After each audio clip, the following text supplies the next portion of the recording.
আসসালামু আলাইকুম। সহজ আইনের পথে আপনাকে স্বাগতম। আজকের ভিডিওতে আলোচনার বিষয় হচ্ছে খতিয়ান থেকে কার কতটুকু জমি এটা বের করার নিয়ম কি? কিভাবে খতিয়ান থেকে কার কতটুকু জমি এটা বের করতে হয়? তো আমি একটা খতিয়ান নিয়েছি। এটা একটা খতিয়ানে দেখেন আমি একটা খতিয়ান দেখাচ্ছি। এখানে কিন্তু মালিকের নাম আছে একক মালিকানার রেকর্ড। দেখুন ১ নাম্বার কলাম আছে মালিকের নাম এবং ২ নাম্বার কলামে আছে অংশ। এখানে ১.০০ তার মানে হচ্ছে যে একজন ব্যক্তি এই খতিয়ানের মালিক ১.০০ তার মানে হচ্ছে পুরা জমিটাই কিন্তু এনার। এরপর দেখুন রাজস্ব। এই রাজস্ব অনুযায়ী এটা অনুযায়ী কিন্তু বাৎসরিক হারে কিন্তু খাজনা দিতে হয়। এরপর এই পাশে দেখেন এগুলো কিন্তু জমির দাগ নাম্বার। তো এই পাশে দেখুন দাগের মধ্যে অত্র খতিয়ানের অংশ ১.০০ এরপরে দেখেন অংশ অনুযায়ী জমির পরিমাণ শতাংশ একর। যখনই এই পাশে ১ থাকবে তার মানে হচ্ছে ১ আর এই পাশে যখন শতাংশ থাকবে তার মানে হচ্ছে ১ একর ২১ শতাংশ। ২ যদি ২ থাকে তার মানে ২ একর ২ শতাংশ। ১ একর মানে হচ্ছে ১০০ শতকে হয় হচ্ছে ১ একর। তো যদি জমিটা যদি হয় ১২১ শতাংশ তার মানে হচ্ছে যে ১ থাকবে এখানে এবং ২১ থাকবে এখানে। তার মানে ১ একর ২১ শতাংশ এভাবে কিন্তু দেওয়া থাকে। আমার কিন্তু জমি হচ্ছে যে অংশ ২১ শতক, ৫ শতক, ১১ শতক এভাবে কিন্তু জমির পরিমাণ দেওয়া আছে। কিন্তু এই পাশে যখনই ১ থাকবে তার মানে হচ্ছে ১ একর এত শতাংশ। তো এই সবগুলো জমি যোগ করে এদিকে কত হয়েছে ৩০০ কত ৩৮ ৩৩৮ তার মানে হচ্ছে যে এই খতিয়ানে পুরো জমির মালিক হচ্ছে যে ৩ একর ৩৮ শতাংশ। তো এভাবে কিন্তু এখানে কিন্তু একক মালিকানায় খতিয়ান আছে তার মানে হচ্ছে যে পুরা জমিটাই কিন্তু এনার।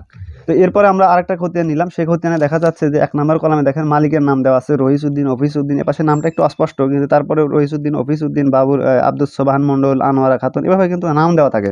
যৌথ খতিয়ান বা এজমালি খতিয়ান যাকে বলে।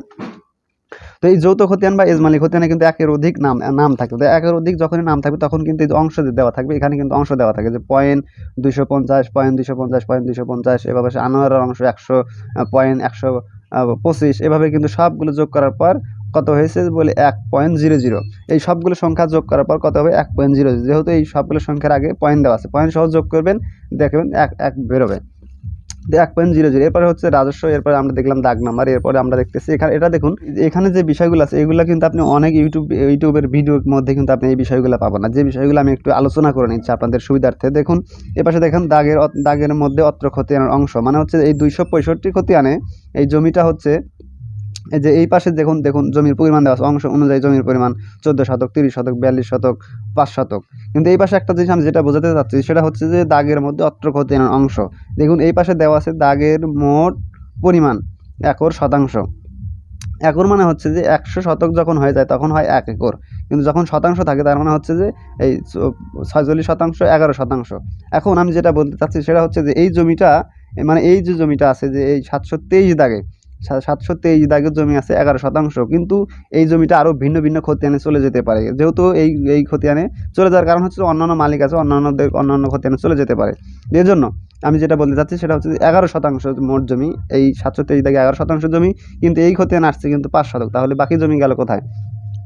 তার মানে হচ্ছে বাকি জমি অন্য খতিয়ানে চলে গেছে। একই রকমভাবে একটা জমি আছে যে ৭২২ দাগের জমি হচ্ছে ৪৬ শতাংশ কিন্তু এই খতিয়ানে চলে আসছে কত ৯০৭ তার মানে হচ্ছে দেখুন এই পাশে দেখুন ৪২ শতাংশ তার মানে ৪৬ মধ্যে থেকে এই খতিয়ানে আসছে ৪২ শতাংশ আর বাকি জমি কিন্তু বাকি ৪ শতক কিন্তু অন্যান্য খতিয়ানে চলে গেছে। এটা কিন্তু খতিয়ানের একটা বিষয়, এটা আপনি অন্যান্য ভিডিওর মধ্যে পাবেন না। তো যখন আরেকটা বিষয় হচ্ছে যেটা আমি একটু না বললেই নয় সেটা হচ্ছে ১৪ শতাংশ। দেখুন অংশ অনুযায়ী জমির পরিমাণ ১৪ শতাংশ। তার মানে ৭১৮ দাগের জমি হচ্ছে ১৪ শতাংশ এখানে ১.০০ তার মানে হচ্ছে যে যখনই ১ থাকবে তার মানে পুরো অংশটাই কিন্তু এই খতিয়ানে আসছে এই জমিটা কিন্তু এই দাগের জমিটা কিন্তু অন্য খতিয়ানে যায় নাই। তো এরপরে মূল আলোচনার বিষয় হচ্ছে যে খতিয়ানে অংশ থেকে বা খতিয়ান থেকে জমির পরিমাণ কার কতটুকু এটা বের করার নিয়ম কি কিভাবে বের করব। দেখুন আমরা এখানে দেখুন ১ নম্বর কলামে দেখুন রহিসউদ্দিন মন্ডল এনার অংশ কত ২৫০। তো এই নামের সাথে সাথে দেখুন অংশ দেওয়া আছে রহিসউদ্দিন এত এনার এত পিতার নাম সাং এগুলো কিন্তু দেওয়া থাকে। কিন্তু যার নামের পাশে এই অংশটা দেওয়া থাকবে তিনি হচ্ছেন জমির মালিক। দেখুন যেমন আমরা যদি এই আনারের অংশ যদি ধরুন এই যে ১২৫ এই পয়েন্ট ১২৫ গুণন এই দিকে দিবেন মোট ৯১ তাহলে কিন্তু এই আনোয়ারার অংশ কত সেটা কিন্তু আপনি এই খতিয়ানে কতটুকু জমি আনোয়ারা খাতুন এই এই এই খতিয়ানে কতটুকু জমির মালিক আছে সেটা কিন্তু আপনি এই পাশের অংশ আর এই পাশে মোট জমি গুণন দিবেন। তো এটা গুণন দিলে পরে কি হবে যে এই আনোয়ারার অংশ কিন্তু আমরা পেয়ে যাবো। এরপরে হচ্ছে যে তাহলে রহিসউদ্দিনের অংশ কত রহিসউদ্দিনের অংশ এই যে ২৫০ গুণন এই পাশে মোট জমি তাহলে কিন্তু এই খতিয়ানে কত জমি বের হবে কত জমি আছে রহিসউদ্দিনের কত অংশ সব জমি কিন্তু এটা গুণন দিলেই কিন্তু বের হয়ে যাবে। কিন্তু এখানে আরেকটা বিষয় আমি বলবো সেটা আপনি অন্যান্য ভিডিওর মধ্যে পাবেন না সেটা হচ্ছে যে কিছু কিছু খতিয়ানে এমন থাকে যে এই পাশে অংশের কলামে দেখুন নামের পাশে দেওয়া আছে 0.250, 0.250, 0.125, 0.125, কিন্তু অনেক খতিয়ানে থাকে এই পয়েন্টগুলো দেওয়া থাকে না। এই পয়েন্ট সহ সবগুলো সংখ্যাকে যোগ করলে আপনি পাবেন কত? 1।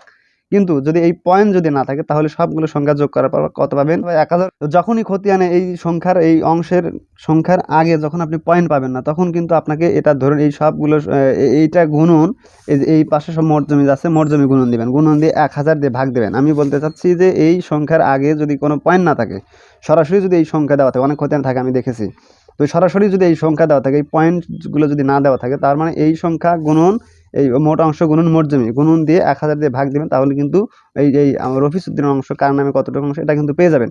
এরপর আরেকটা বিষয় জটিল লেগে যায়, সেটা হচ্ছে যে কোন একটা দামি জমি আছে রাস্তার পাশে, কোন একটা দামি জমি ধরে নিচ্ছি যে আমি এই যে 718 দাগের এই 14% জমি খুব দামি জমি, রাস্তার এই জমিটা, রাস্তার পাশে এই জমিটা খুব দামি জমি, অথবা বিল্ডিং রয়েছে দামি জমি। এখন প্রত্যেকেই এই খতিয়ানের মধ্যে যারা যারা মালিক আছে প্রত্যেকেই কিন্তু এই জমিটা দাবি করতেছে।